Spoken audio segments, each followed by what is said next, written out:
Hi, I'm Bob Nystrom. Hi, this is Bo Dietl. Hey, this is Rich Big Daddy Salgado. Hi, this is Doc Goodney, and you're watching SportsBiz. SportsBiz. SportsBiz with LD.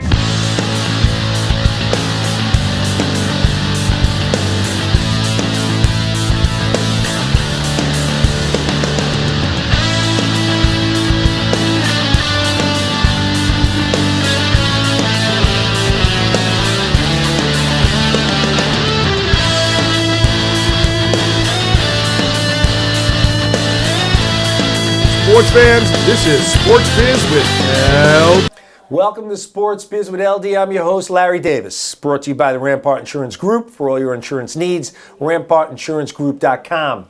A1 VIP Entertainment. For all your tickets and VIP meet and greet needs, A1VIPEntertainment.com. 388 Restaurant and Lounge, located at 388 Willis Avenue in Roslyn, New York. And Easy Pawn, PAWN Corp. 14 locations throughout New York City. If you need money and have something that's worth something, go to any Easy Pawn location and they will give you the money up front. And of course, I want to thank the Daily Blue right here. Without Daily Blue, we would not be seen. You could see me on my website, SportsBiz with LD. You could tweet at me at SportsBiz with LD, and you can go to my Facebook, SportsBiz with LD. On my left, my co-host for the day, the Hebrew Hammer himself, Cleetus Seldin. What's going on, Larry? How was that? You know, I just thought that was pretty good, right? That was really good. Was that your first time? That was my first time. Yeah, and throw the Hebrew Hammer out there is most important. Well, I always throw the Hebrew Hammer in that. You know that because I love the nickname. But I'm like, could I be the new Michael Buffer? What do you think? You gotta get a little bit more. You have to get your style. Okay. You gotta find a style. Once you got that style, it's all yours. So I might work on it, and then of course, when you make up the ranks and continue to beat everybody in front of you, maybe you could put in a contract. Listen, I have my own ring announcer. That'd be very impressive. Well, it would be, because how did Michael Buffer? Somebody discovered him and gave him a shot. But the thing is, I would want you to go everywhere with me. So as soon as I go to a restaurant, and announce. went to a gymnasium, wherever I went, open the door up. The Hebrew Hammer is here. Now, when you're leaving also? You have to get like a... entree and exit? Yeah, that'd be awesome. That would be, right? I will definitely work on that. I appreciate the opportunity. Yes. So now that we got the Hammer in studio, and we had a great interview with you at the weigh-in, your last fight that you won at the Paramount, give us a little what's going on with the Hammer after you won that fight, your record, where are you, what's going on, where are you going to be next? After the last fight, knocked the guy out in the second round. And I would say, I think you predicted on our interview, I think, if I guess right, it was under 4. I could be wrong. I usually say 2.5 after 2.5 rounds. Okay. The guy usually gets the pipes burst from the pressure.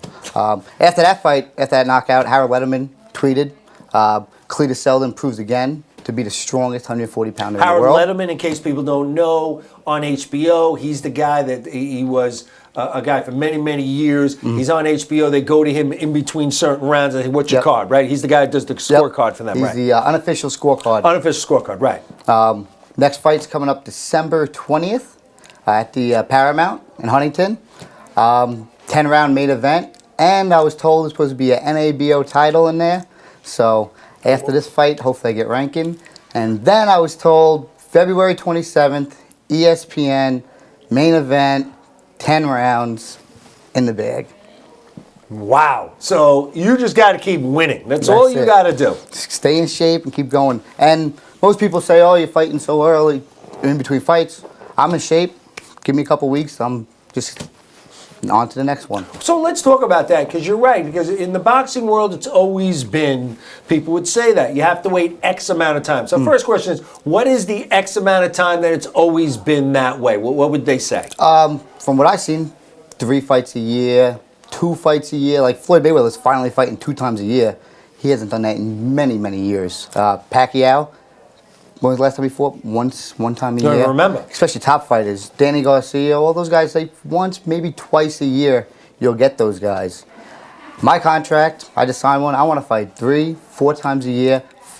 If I was, even when I'm a top world champion, that's the level I want to compete at, 3-4 times a year.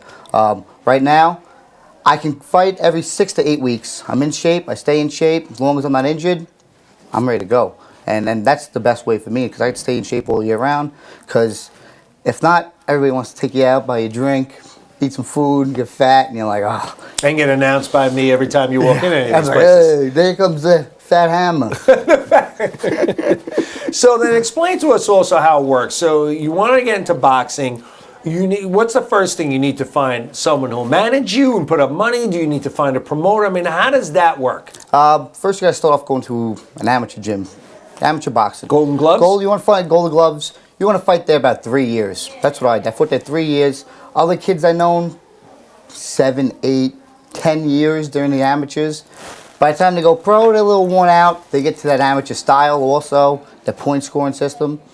I fought in every tournament, did what I could do, went pro, found a manager and a trainer who was a professional trainer that wanted to manage a Jewish white kid from Long Island. It's business, promotions. Let's not kid ourselves. That's why this is a sports business show. Yep. And from there, they put me in some tough fights at first to see what I got.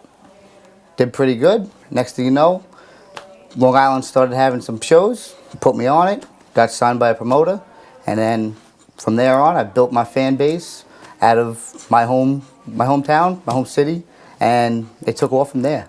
Now I'm 14-0, 11 knockouts, fighting for a title, ESPN main event, right around the corner. Gotta love it. You know, with Cleet in the house, he's a big sports fan. Let's get to some other sports. We'll get back to a little boxing with him. First thing I want to talk about is the Jets. Jets. The Jets are 1-4, could be 1-7.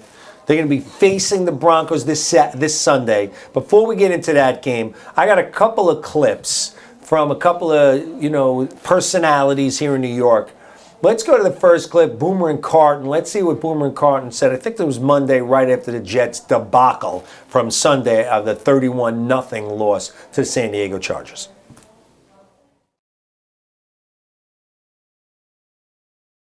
You got and Eric Decker's like supporting you. Eric Decker said to himself, I'm done with you. I don't know if he'll ever say that, but all I know is that you go from. I want to know what movie you saw, by the way, and I'd like a full review of it today too. Literally, you go from the top of the food chain when it comes to quarterbacks and preparation and working out and discussing and film study. Peyton's probably a guy that hey, listen, guys, let's get together about 45 minutes before the meeting so we can watch a little film. So when we go into the meeting, coach is talking about it, we know we really got it on lockdown. Right. And then after the meeting, I think we should probably spend another half an hour, right? Just going over our final checks and any signals and any of that stuff. Let's get some room service or something. Let's go over the game plan. Exactly. Whatever it may be. You know why? Because it's a 100% business trip, and you know what? You don't ever take it for granted because there aren't that many of them. At the end of the day, when your career is over and you look back and you say to yourself, "Wow, those 55 games or 75 games or 150 games went by in a flash." Cleet, you're a one-man sport, so I guess it might be a little different, but you're still a professional athlete, so I want to get your opinion there. You're a quarterback, and you're a fan. You're a sports fan. And we know you're a Cowboy fan. We'll get into that in a second. Yeah. But your quarterback misses the Saturday night team meeting, and he wants to say it's because of the time zone difference, whatever excuse he had. You playing him the next day? He benched. I'm benching him. If I'm the leader of the team, I'm the coach, I got to set an example, and that's my prime example. They have other quarterbacks, and the season's not going too well for them, as it is. And that would be on me. But at the end of the day, I got to have my loyalty, my respect from the other players, from the industry. They respect myself, so things like that won't keep happening over and over and over again. So. And he's the leader. It's a different position he has. He is the quarterback. He is the leader. Mm-hmm. He is supposed to be the guy. You follow me, I will take you to the promised land. I mean, this was all over radio and TV this week here in New York. Let's see what Joe Beningo said also on FAN that day. And Joe, just is a huge Jet fan, has always been. If you listen to Beningo and Roberts on the Fan, Beningo has always been a huge Jet fan since he was a kid. Let's see what Joe Beningo said on the Fan the other day.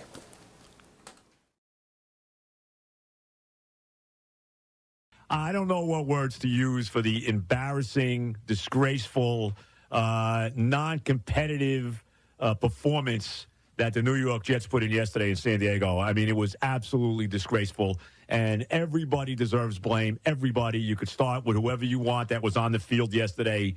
Everybody that was on that field deserves blame. But I'm going to tell you, bro, I'm going to start with this because I'm going to go right to the guy that I think deserves the most blame right now for a team that's going to be lucky to win 4 games. I mean, because you got to tell me where the wins are coming from. You know, and I mean lucky to win 4. Lucky. And the blame to me goes right to John Idzik, who has given this team nothing. He has given them nothing in the terms of draft choices. Sheldon Richardson, he stumbled into him. That's it. Certainly, Geno doesn't look like he's going to be the guy. D. Miller doesn't look any good. The guys he's drafted this year, Calvin Pryor's done nothing. Jason Morrow's done nothing. The 3rd-round pick's out for the year, McDougal. The other guy, Saunders, fumbled a punt. He's cut. One guy, however you say his name, the other wide receiver, he's facing a domestic violence charge. What a disgrace the draft choices have been. How about the fact that they're $21 million under the cap, but they got no players? They have no wide receivers. One, but he can't get on the field in Eric Decker.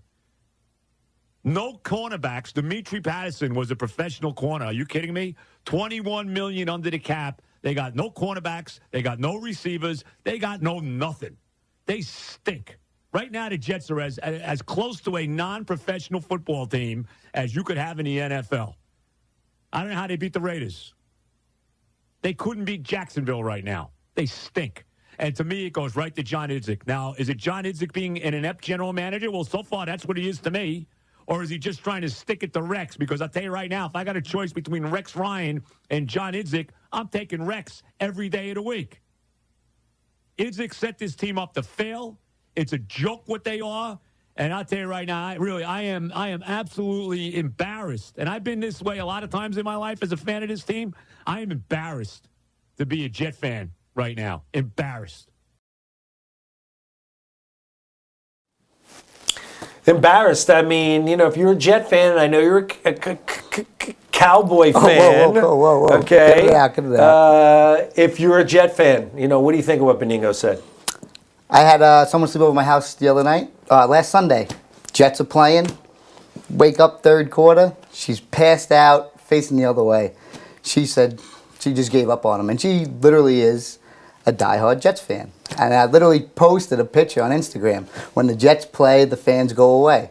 And literally, she was sleeping, facing the other way. Another friend of mine on Facebook posted a comment as, the Jets played Denver on Comedy Central Sunday. Because that's where the game should be, because it's a joke. I mean, it's horrendous. I mean, Idzik leaving $20 million on the cap. And Rex, listen, I haven't been the fan of Rex. I had Brian Custer on the show last year who does Jets Insider on SNY, and him and I, we didn't agree. He agreed with some of the points I made, but he wanted to give Rex another year.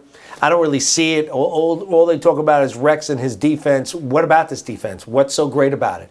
3 90-yard touchdown drives last week. Week before against Chicago, another 90-yard drive. I mean, when they need to make a stop in the Rex Ryan era, they haven't. Let's go to Stephen A. Smith on First Take, compliments of ESPN, and hear what Stephen A. Smith had to say. And I think he started out not being a fan, another one not being a fan of the GM, John Idzik. Stephen A. Smith. This man is proving to be a catastrophe as a general manager.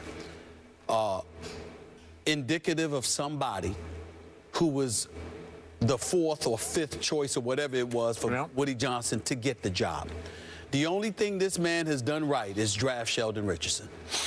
When you look at the quarterback situation and Geno Smith being his man, my man Jay-Z and Juan and the crew with Rock Nation Sports working with Geno Smith, they are clearly doing a good job because he always says the right things in post-game conferences.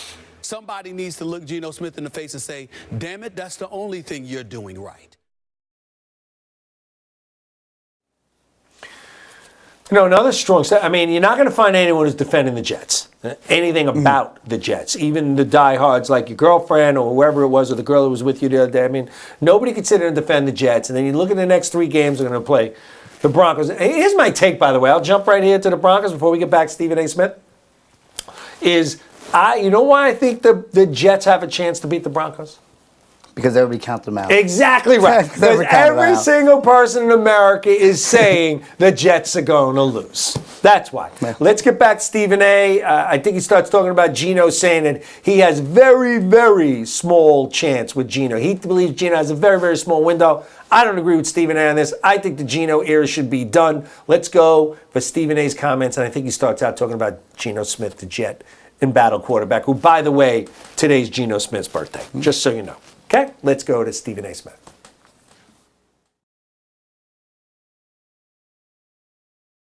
True. They were ill-prepared. Rex Ryan is definitely culpable because you're the head coach and your team shouldn't be looking as bad. Geno Smith, I'm not there, but I'm almost done with him. I'm trying to hold out, but I'm almost done because you just know you can't look this awful, okay? But the reason why I'm not completely done and I'm still holding out hope for him and I'm holding out hope for Rex Ryan is because I have no hope in John Idzik. He is supposed to be a capologist, a cap specialist. That was supposed to be his M.O. You had $20 million in cap space, more like $24 million. You got cornerbacks that were out there.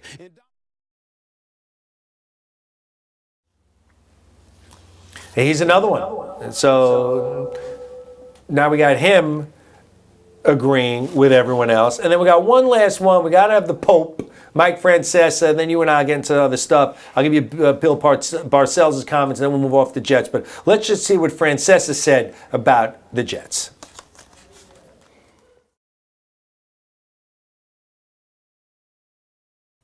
The easy thing is to come in here today and absolutely bury the Jets, okay? But when the team is in a fetal position, where's the sport? Okay? So I'm going to try and be compassionate today. Because honestly, to jump on this team, like I said, where's the sport in it? I mean, it's too easy. When it's too easy and everyone's doing it, it's no fun. You want to be out there when you have a point of view and not everyone agrees. I mean, you don't like this one where, we can all rail about missing meetings and poor play and the team quitting in the sun and an awful effort and the GM not doing his job and the head coach not doing his job and the quarterback not doing his job and the backup quarterback not doing his job. And it all adds up. And then here come the Hall of Fame quarterbacks who both had big nights. The Pats' demise was greatly overdone.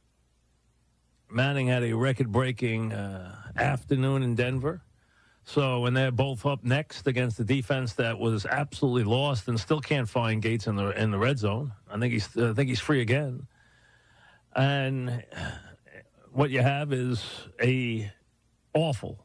And I get the feeling that the worst part of this for Jet fans is, number one, the Giants have dug out of their hole, so they got to deal with that. Number two, they didn't expect this season. They thought there might be an up and down. They thought there might be, and we all knew that's early schedule. We talked about it since it came out in April, that this early schedule, that if you stubbed your feet again, stubbed the toe, or stubbed the foot against the Lions and the Bears, there was going to be, some problems.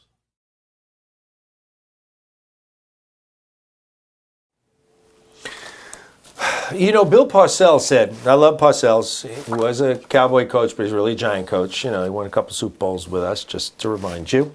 And Bill Parcells said, one, he wouldn't have benched Geno. If he missed that meeting, he would have fined him, let him play, because he feels that he owed the other 52 players on the roster that he should play. What do you think of that? And you said earlier you would have benched him. I would have benched them. Didn't have to be for the whole game. It could have been first quarter. Like they do in college. First drive. Sometimes, yeah. Show him. You do it again, this is it's gonna get worse. Strike one, strike two, you're done. 100%, I would definitely not have played him for that first part. Even though there's other people on the team, but you guys are all a team, and he's supposed to be your leader. How is he supposed to lead if he's doing things that he's not supposed He's to at do. the movies. He also said about Demario Davis, no relation to me, okay, just in case you want to know, who said that he believes himself and the team is not practicing hard enough. Parcells said he would just go up to him and say, shut up. Okay, just shut up. Don't say that stuff outside the locker room. And also one last thing on Parcells. He said, I am not a fan of Michael Vick. Pretty much he's like, I don't think Michael Vick is your answer. So let's move away from the Jets because it's just enough there. I mean, at this point, who really cares? I want to get your take on, before we move on to some business part of it, the whole Adrian Peterson thing. How would they handle that in boxing? I mean, does that even happen? Is there that kind of governing body that you would be in trouble and not allowed to fight? Like, say it happened between now and your December 20th fight that's going to be at the Paramount here in Huntington, okay, which my guess would be is they're going to get knocked out within 2.5 and 3 rounds. Just a guess. I don't want to say it, but that's just my guess. What would happen in boxing? Well, Jermaine Taylor fought on Wednesday. He fought on ESPN, Friday Night Fights, and somebody on the computer said, Jermaine Taylor, congratulations for to be the first professional boxer to win a world title while out on bail. So wow. That's something very interesting. I don't know how they allow that. Right. Boxing is the most difficult sport to govern. manage. Yeah, because there's so much politics and so much going on individually for each person that there's no law. There's no governing body. Yeah, there's no governing body. There's nobody saying these are the rules. You can't do this. So that right there is your take on boxing. And then I saw, was it Larry Hazard has been brought back to become the New Jersey boxing commissioner? Is that his name? I think because he was out for about 8 years and they thought they brought him back. I read that somewhere to clean up Atlantic City and stuff like that. Have you fought in Atlantic City? No, I've not fought in Atlantic City yet. And Vegas? Not Vegas. So fought in West Palm. I fought in Florida. Right. I fought in Madison Square Garden, and I usually fight on Long Island. So you haven't fought in like the casinos, which is like the next step for boxing, right? I mean, that's a big thing to be able to fight in these casinos. You know, let's move to some business stuff. You know, the NFL did a deal with Bosie's. So everyone on their headsets wears a Bosie headset. But Beats, as we all know, with plenty of player involvement, a lot of the players wear the Beats headphones.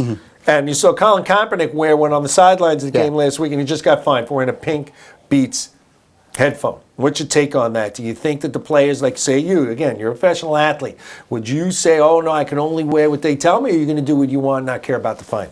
You're working for an organization, they get sponsored by them, you have to wear their stuff. If you're working for me, I'm sponsored by 10 different people, you better wear one of those 10 things on your shirt or your hat or whatever. They help us keep this business going, so that's their job to make sure that you are following through like that you're supposed to be doing. We gave our loyalty to that company. They're going to pay us this amount of money. Right. You're going to wear it. You work for us. We don't work for you. You know, to jump to another business thing I want to throw at you, because again, this doesn't work in boxing. The NBA has just signed a new TV deal. Now, the NBA was getting $930 million a year from all these different avenues to show their, I think it's TBS, of course, Channel 7 / ESPN, because they're owned all in the Disney family, went from $930 million a year to $2.6 billion per season. Cleet, I mean, the Hammer, you guys don't get that kind of money. You get a purse and that's it, right? They make all these other monies. I'm depressed. Should have been taller. Right, because there's no small point guards, even though Derek Fisher, the new Knick president, is one of those. You know, one last thing I want to get to you, because again, the show goes so quickly, was in baseball. You look at baseball, and you look at Clayton Kershaw, best player in baseball. You know, you could say pound for pound, best player in baseball. It looks like he's going to win the Cy Young again this year. He's got a very strong opportunity to win the MVP, and the MVP is voted on not on what you do in the playoffs. Clayton Kershaw in the playoffs is the opposite, the total opposite, Cleet, of what he is in the regular season. Again, how does that happen? A guy who's so dominant, and then comes playoff time, money time, Yankee time. How's that happen? Sounds just like A-Rod.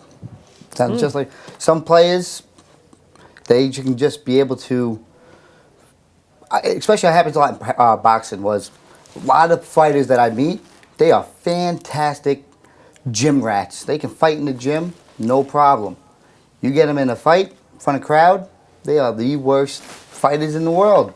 And but this guy's a world-class sparring partner, gets in the ring, not too good.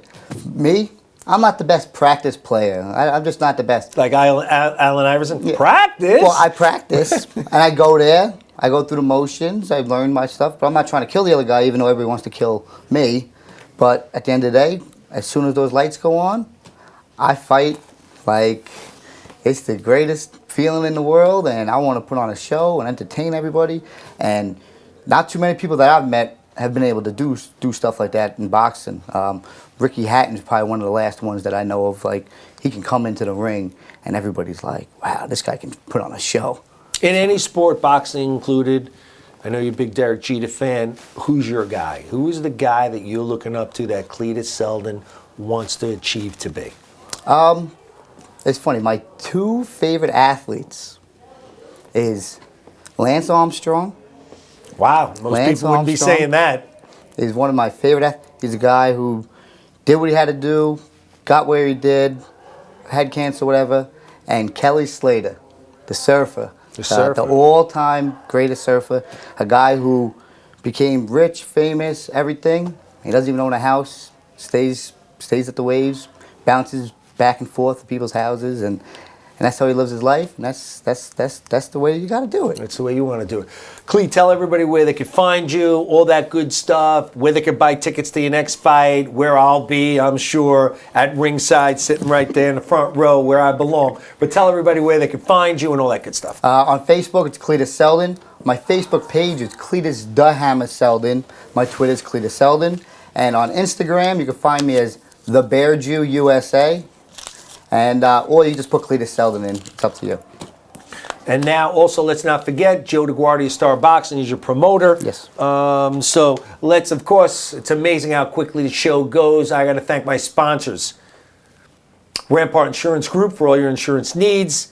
388 Restaurant and Lounge, 388 Willis Avenue, Roslyn, New York. A1 VIP Entertainment for all your ticket and VIP needs, meet and greet, get behind stage, all that cool stuff. And Easy Pawn, PAWN Corp. If you need money, go to anywhere. There's 14 locations in New York City. Bring the item in, walk away with cash. Cleet, just so you know, anyone who's on the show, we always give a gift certificate to 388, one of our sponsors. They're in Roslyn. They'll expect you to go there and eat some good chicken and pasta, not the pasta and chicken you say you get at your aunt's house. Thank you. Cleet, thanks for being on Sports Biz with LD. I'm Larry Davis, and we'll see you next week.